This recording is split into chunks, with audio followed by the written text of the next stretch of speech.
ভাই সবসময় বলে আমার সমুদ্রের ছেলে, আমাদেরকে সমুদ্রে ছেড়ে দেন, আমরা সমুদ্রের যে ঐশ্বর্য সম্পদ সেটা বাংলাদেশকে এনে দিব।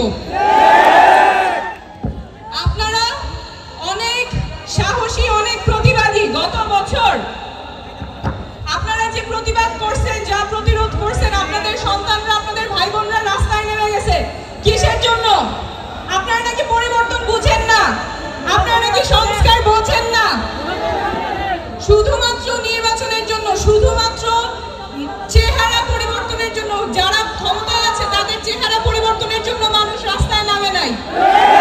মানুষ রাস্তায় নামছে দেশটা যাতে বদলায়। মানুষ রাস্তায় নামছে আমাদের এই ভাঙাচুরা পুরান ব্যবস্থা যাতে জোড়া লাগে, যাতে সবার অধিকার সংরক্ষিত থাকে। আপনাদের যেই সন্তানেরা রাস্তায় নামছে গুলির ভয় না করে, বুলেটের ভয় না করে, যারা শহীদ হয়েছে তাদের বিচার নিশ্চিত করতে হবে না? সেই বিচার নিশ্চিত করার আগ পর্যন্ত আমরা থামবো না। এই বাংলার মাটিতে যেই নিরাপত্তা বাহিনী, যেই পুলিশ বাহিনী আমাদের নিজের নাগরিককে গুম করেছে, খুন করেছে, তাদের সংস্কার হইতেই হবে এবং যারা এই অপরাধ করছে তাদের বিচারও হইতে হবে। সেই বিচারের জন্য কক্সবাজারবাসীকে আমরা পাশে পাবো। কক্সবাজারে সবাই ঘুরতে আসে, এটা আমাদের প্রিয় জায়গা, কিন্তু কক্সবাজার সবসময় অবহেলিত। এখানে একটা টুরিস্ট হাসপাতালের কথা সুজা ভাই অনেক দিন ধরে বলতেছে। টুরিস্ট হাসপাতাল হলে কি আপনাদের ভালো হবে?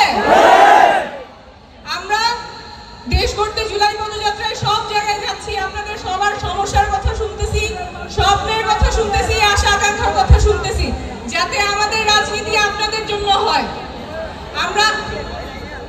আমরা এমন রাজনীতি করতে চাই না যেখানে মানুষের কথা আমরা বলতে পারবো না। আমরা এমন রাজনীতি করতে চাই যাতে আপনাদের কথা আমাদের মুখ থেকে আসে, আমাদের রাজনীতি যাতে আপনাদের রাজনীতি হয়।